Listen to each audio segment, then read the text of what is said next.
Independence से लेके आज पहली बार हुआ है कि इतनी ज़्यादा वोटिंग हुई है। हाँ, सबसे हाईएस्ट परसेंट तो बीजेपी को गेन हुआ है, क्योंकि इससे पहले 2021 में वो नंबर टूटा था और 2021 में बीजेपी को काफ़ी अच्छा गेन हुआ था। इससे पहले बीजेपी स्टेट में कहीं भी नहीं थी। आरजी कर वाला जो केस था वो बहुत ज़्यादा इम्पैक्ट डाला है उसने स्टेट में पूरे, और लोग काफ़ी ज़्यादा अफेक्टेड हुए हैं। बट वहाँ पे लोग जो हैं स्टिल दीदी के सपोर्ट में बहुत ज़्यादा है। बीजेपी ने डेफिनेटली अपनी पूरी मशीनरी लगा दी है बंगाल में, तो टक्कर तो मुकाबले का है। मैं ये नहीं कहूँगी कि टीएमसी एक तरफा जीत रही है या फिर बीजेपी एक तरफा जीत रही है। जैसे अधीर रंजन चौधरी जो एक टाइम पे लोकसभा में लीडर ऑफ द ऑपोजिशन थे, उनको तो उन्होंने जैसे गायब ही कर दिया है। तो कांग्रेस ने अपने मेन प्लेयर्स को तो हटा ही दिया। पता नहीं कांग्रेस की क्या स्ट्रेटजी है। कांग्रेस है ही नहीं कंपटीशन में। कंपटीशन यहाँ पे बीजेपी वर्सेस टीएमसी है पूरा।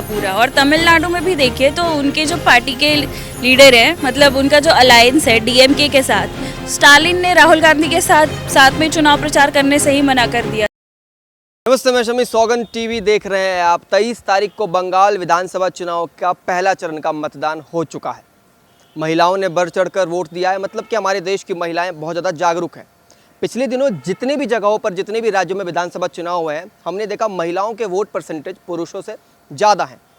क्या कारण है? क्योंकि हर एक पॉलिटिकल पार्टी जो है महिलाओं को बढ़ चढ़कर लालच देती है कि हम उनके लिए ये करेंगे, वो करेंगे। क्योंकि आपने देखा होगा कि हर एक पॉलिटिकल पार्टी महिलाओं को कुछ शुल्क या रुपये देने का वादा करती है। तो इसमें महिलाओं को जो है कहीं ना कहीं मुझे लगता है कि वोट के लिए उनको जो है अपने चंगुल में लाना बड़ा आसान हो गया, इसीलिए महिलाएं बढ़ चढ़कर वोट कर रही है।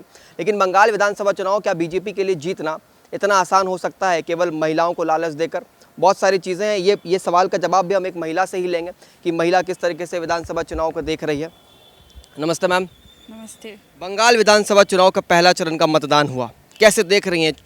ताबड़तोड़ वोटिंग हुई है। इंडिपेंडेंस से लेके आज पहली बार हुआ है कि इतनी ज़्यादा वोटिंग हुई है। अच्छा। हाँ, सबसे हाईएस्ट परसेंटेज रहा है। ऑल्दो ये फर्स्ट फेज़ है बट स्टिल 92% समथिंग वोटिंग हुई है, तो बहुत बड़ा नंबर है ये।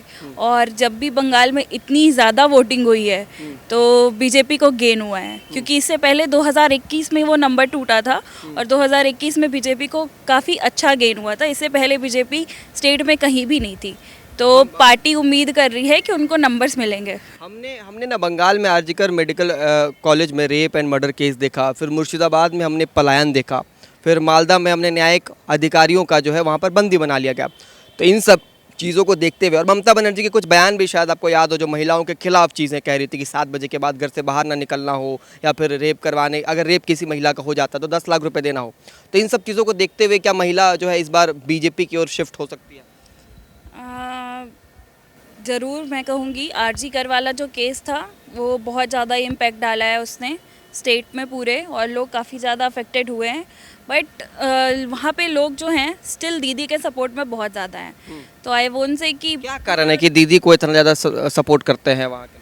एक तो उनके स्कीम्स हैं, जो उनके स्कीम्स हैं ना, वेलफेयर वाले स्कीम्स, बंगाल में उसने बहुत डेवलपमेंट किया है, लोगों की बहुत मदद की है। तो सबसे मेन रीज़न तो उनका जो वर्किंग का तरीका है, उनके जो स्कीम्स है, वही है सबसे पहला रीज़न। और बाकी कल्चर एंड ऑल ये सारी चीज़ें हैं ही।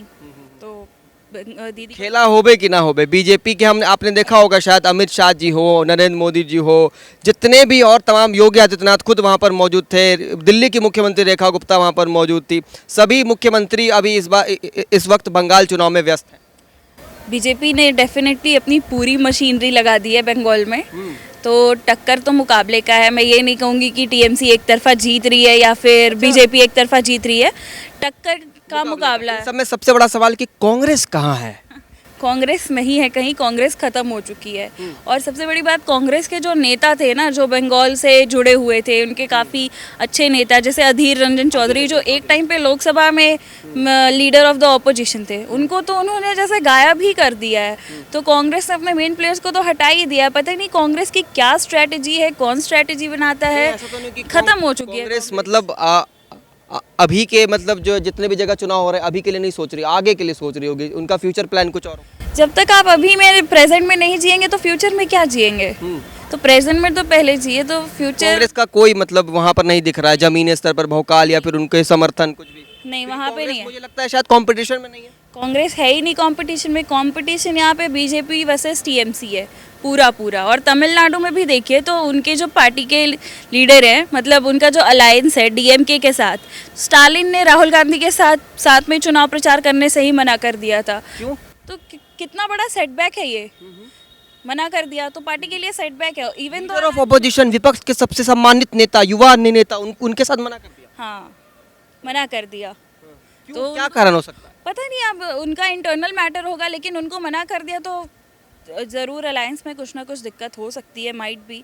लेकिन क्योंकि अगर आप बड़े पार्टी के इतने बड़े नेता से आप साथ में नहीं कर रहे हो पोलिंग की प्रचार, तो फिर क्या होगा। अच्छा, आप एक महिला होने के नाते अभी दूसरे टर्म का वहाँ पर चुनाव होना बाकी है, क्या संदेश देना चाहती है, क्या मैसेज देना चाहती है बंगाल की महिलाओं को?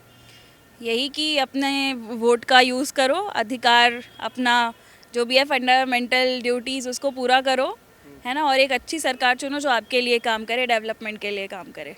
आप देख रहे हैं सौगंध टीवी, सौगंध वतन की।